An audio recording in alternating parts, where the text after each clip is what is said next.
qu'il y a visiblement beaucoup d'absents pour le match de demain. Est-ce que tu veux détailler les forfaits ou les incertitudes? Alors,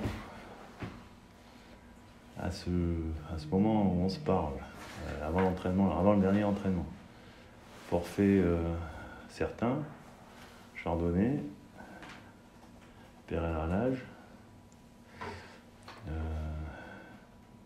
Mounier, Honora, RL,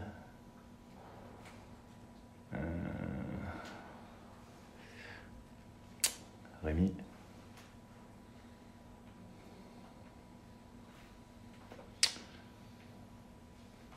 un doute encore subsiste et on verra cet après-midi sur Brassier et Del Castillo. Ce sont les blessures, les forfaits que tu as annoncés, c'est des joueurs qui étaient déjà un peu blessés, c'est des retours de blessures, c'est d'autres blessures qui surviennent? C'est des retours de blessures qui sont plus longs que prévu ou qui effectivement, par exemple Brendan il a repris avec nous mais il n'a pas des bonnes sensations, donc on l'a mis à nouveau à l'arrêt 2 jours, il va consulter à Paris en début de semaine.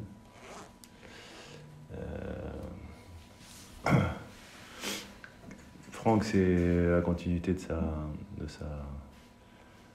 sa blessure contre Lens, où il a eu des petites complications de reprise à la course, mais bon, de toute façon on avait dit 3 semaines, donc ça tombait sur une reprise éventuellement pour le match de Strasbourg, alors on espère qu'on pourra d'abord récupérer à ce moment-là.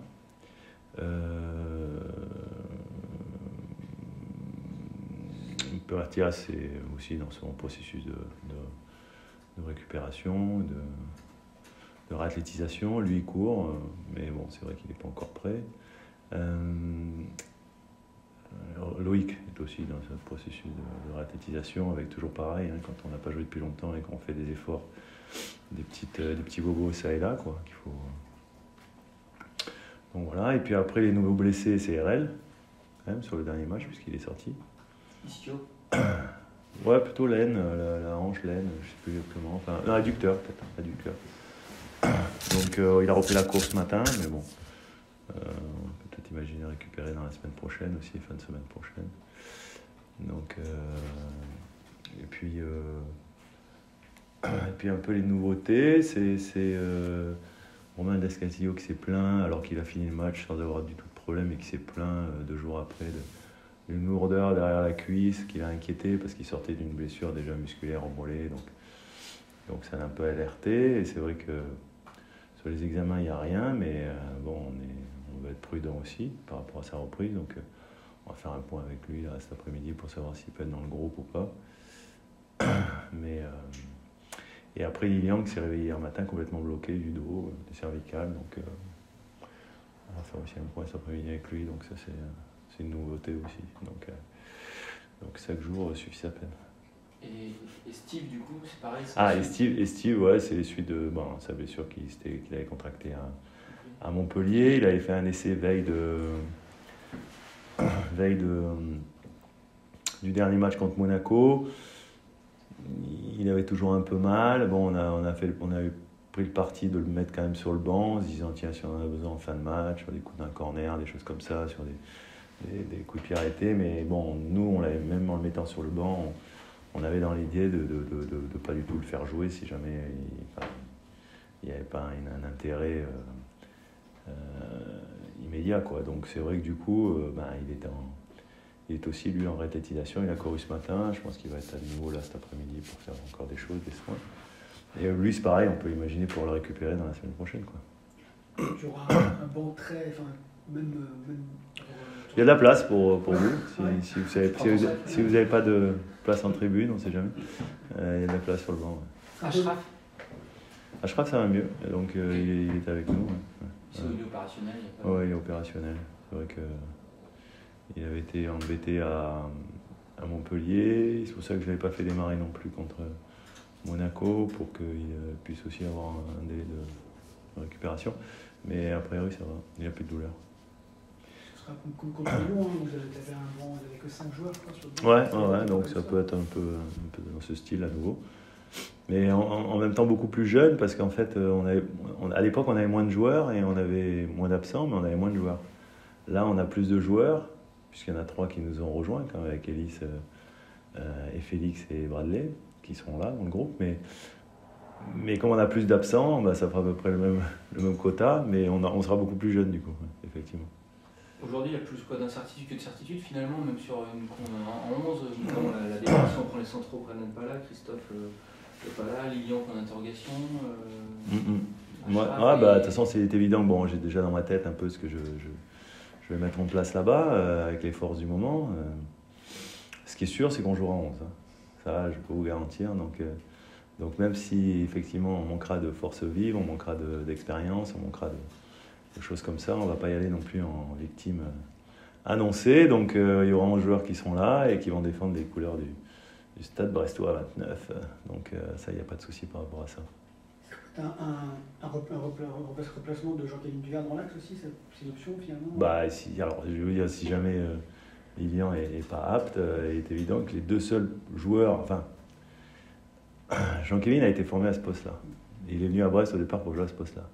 Donc effectivement, qu'il pourrait dépanner dans l'axe, avec Ashraf. Après, il y a Kenny aussi, qui a déjà joué dans l'axe. Mais plus dans une défense à 3. Mais c'est vrai que ça peut être une possibilité. Donc, on verra. on verra. C'est compliqué de préparer un match de Ligue 1 C'est toujours compliqué de préparer un match de Ligue 1, surtout quand tu t'apprêtes à affronter une équipe qui est en forme, qui est forte, et on les a vus marcher sur le Paris Saint-Germain pendant au moins les 3 quarts du match au Parc des Princes. Le PSG s'en est sorti que par l'intermédiaire de ses stars, et notamment de Kylian Mbappé. Mais donc il est évident que c'est toujours déjà difficile quand tu es Brest, le stade brestois, de préparer ce genre de match, quand une équipe qui a autant de qualité, qui est en plus intraitable un peu à domicile, mais évident que ça rajoute des complications quand tu as pratiquement une équipe type et de joueurs presque titulaires sur le flanc, quoi. Donc forcément, mais bon, après c'est aussi là qu'on raconte de belles histoires, quoi. Donc voilà, ceux qui vont commencer, je suis sûr, sont très déterminés, et même s'il y aura certainement des jeunes et des choses comme ça, il faudra que justement ils prouvent qu'on a eu raison de leur faire confiance et qu'ils sont capables ici effectivement d'apporter. Je prône un peu l'union sacrée, de dire que tout le monde est important et qu'on aura besoin de tout le monde. Bah, c'est le moment aussi de le montrer, quoi. Et moi dans mon management et eux sur le terrain. Et tu t'attends à quel... tu disais voilà, face à une équipe en forme en ce moment, notamment ceux qui sont rentrés contre Paris. Tu t'attends à quel genre de match demain? Un match où tu vas peut-être... Un match où on va souffrir, c'est sûr. Non, un match où on va souffrir parce que... Alors, Lille est une équipe qui a beaucoup de maîtrise technique. C'est une équipe qui est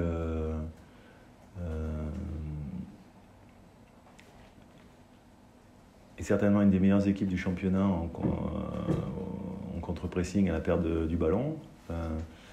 Donc c'est une équipe qui te met dans l'inconfort, d'abord parce qu'elle te prive un peu de ballon, et après parce que quand toi tu le récupères, elle est tout de suite capable de te contre-presser et de effectivement t'empêcher de pouvoir souffler, et de pouvoir...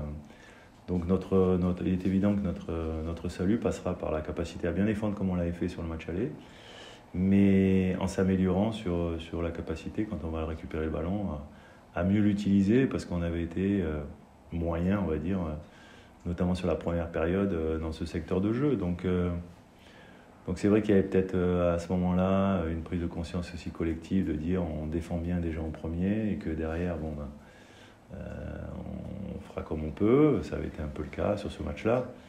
Ce qui était encourageant, c'est qu'on avait concédé en définitive assez peu d'occasions. Maintenant, à l'extérieur, chez eux, un stade où ils ont leur repère, il est évident que non, on s'attend à souffrir forcément. Si on pense que ça va être facile, c'est sûr que ça sera compliqué, quoi. Pareil pour le match précédent, là, disputé ce week-end. Pas mal d'absents, d'incertitudes. Est-ce que c'est entre autres là-dessus que tu mets le compte voilà, de l'irrégularité après les 5 matchs en défaite. Moi, je ne suis pas là pour chercher des excuses, je ne suis pas là pour à vous d'en tirer les bilans, de regarder les équipes qui ont joué sur les 2 derniers matchs, les joueurs qui étaient absents. Bon, il est évident qu'il y a 2-3 joueurs qui sont absents et qui ont des profils à peu près irremplaçables chez nous parce que c'est les seuls profils comme les leurs, quoi. Donc il est évident aussi qu'on fait moins peur à l'adversaire quand il manque un joueur comme Franck par exemple qui a une capacité à pouvoir effectivement sur une action débloquer une situation, faire mal à l'adversaire par la vitesse et des choses comme ça. Donc, mais il faut trouver des solutions, il faut trouver être capable de s'adapter. On n'a pas su le faire pour l'instant, notamment offensivement. Donc la difficulté elle est là, il y a des joueurs qui sont arrivés mais qui viennent d'arriver aussi et qui ont besoin aussi de s'acclimater. Donc tout n'est pas facile et il est évident que la période entre ces blessures et le calendrier, c'est sûr que c'est un alignement qui est difficile à maîtriser aujourd'hui. Donc maintenant, je sais pas, moi chaque match que je vais jouer, j'ai toujours cette part de flamme, de rêve, que tout est possible. Et dans un match de foot, en réalité, tout est possible. C'est ça qui est génial avec ce sport. Il y a eu des résultats déjà, quand tu es arrivé notamment en Ligue 1, il faisait un peu de nouveautés, etc. Est-ce que là, on est dans une période où cet effet de nouveauté est moins là, les adversaires ont vu comment jouait Brest, et que là, on est plus dans le temps de la difficulté à devoir confirmer? Ouais, mais de toute façon, c'est toujours le cas. Hein. Il est évident que la motivation qui peut venir d'un changement, ce qu'on appelle souvent un petit peu le choc psychologique, des choses comme ça, elle n'a de sens que si elle perdure dans le temps. C'est une motivation, j'allais dire, ponctuelle. Il faut que les joueurs soient capables de s'inscrire dans un projet sur la durée, et c'est ça qui est important. L'aspect motivationnel, quand on fait du sport de haut niveau, il doit s'inscrire effectivement dans la durée. Donc c'est aussi le message que je fais passer aux joueurs. Maintenant, aujourd'hui, effectivement, est-ce qu'on a un peu moins les armes qu'il y a 2 semaines? C'est possible aussi. Donc voilà, mais en même temps, il ne faut pas être fataliste par rapport à ça, et je crois que il faut prouver qu'on a un groupe et que ceux qui seront appelés à jouer ce week-end auront à cœur de faire un match à 120, 150% pour pouvoir justement relever le challenge qui nous attend, qui est toujours le même, de se présenter là-bas et de revenir avec quelque chose.